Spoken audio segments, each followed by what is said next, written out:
शशि थरूर जी बहुत देर के बाद उनको वंशवाद का याद आया। जो कुछ शशि थरूर ने कहा वो बिल्कुल सत्य है। आतंकियों का छलनी हो गए तो वह परिवार त्याग का है, बलिदान का है। कांग्रेस सांसद शशि थरूर ने ऐसी बात कह दी जिससे कांग्रेस सकते में आ गई है।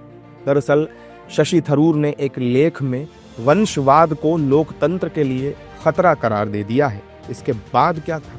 बीजेपी को तो बैठे बिठाए बड़ा मुद्दा मिल गया और गांधी परिवार उसके निशाने पर आ गया। बीजेपी नेता शशि थरूर की हिम्मत की तारीफ कर रहे हैं और कांग्रेस को आईना दिखाने की बात भी कह रहे हैं। शशि थरूर जी बहुत देर के बाद उनको वंशवाद का याद आया।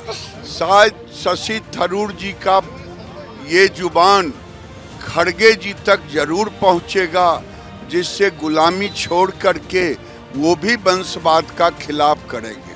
This kind of candidness against the Nepo kids, against the Namdars of Congress, the first family of Congress, which puts Parivar above performance, which puts dynasty above talent and merit, is a brave attempt by Dr. Tharoor. He would remember that 7-8 years ago even I had attempted this, and whatever happened with me, I hope it does not happen with Dr. Tharoor.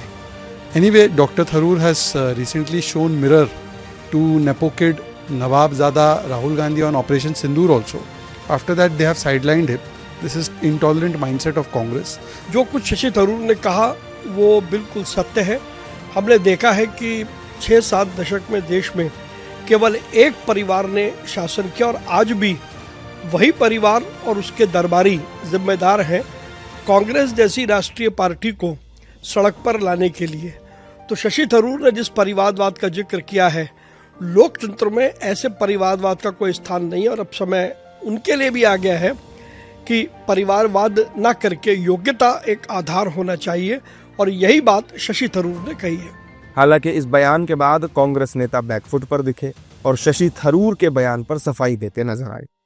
उन्होंने ये कहा है कि देश के अंदर जो परिवारों का हर जगह औलाद के बाद औलाद राजनीति में आ रहे हैं, दूसरी जगहों पर आ रहे हैं, लेकिन सवाल ये इसका कोई रास्ता नहीं है। लोकतंत्र के अंदर तो जनता चुनती है।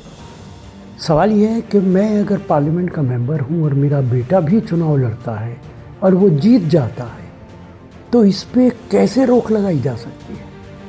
इस पर कोई पाबंदी लगाई नहीं जा सकती। संविधान में ये तो नहीं कहा जा सकता कि जो आदमी मंत्री बन गया, एमपी बन गया, उसका बेटा चुनाव नहीं लड़ सकता। हमारे राहुल जी, हमारे राजीव जी आतंकियों का छलनी हो गए तो वह परिवार त्याग का है, बलिदान का है और वह उसका नेतृत्व हमारे कांग्रेस को है। इसलिए हमारा कोई इसमें वंशवाद आड़े नहीं आता है। जो काम करेगा वह देश की जनता जानेगी और देश की एकता अखंडता के लिए, देश की भलाई के लिए, लोकतंत्र की रक्षा के लिए और संविधान की रक्षा के लिए जो आगे रहेगा उसमें वह परिवार हम लोगों के लिए प्रेरणादायक है। बहरहाल अभी देश भर में बिहार विधानसभा चुनाव का शोर है। ऐसे में शशि थरूर की ओर से वंशवाद पर करारे प्रहार ने कांग्रेस को असहज स्थिति में ला दिया है। कांग्रेस जहां बैकफुट पर दिख रही है तो वहीं बीजेपी को एक बार फिर गांधी परिवार को घेरने का मौका मिल गया।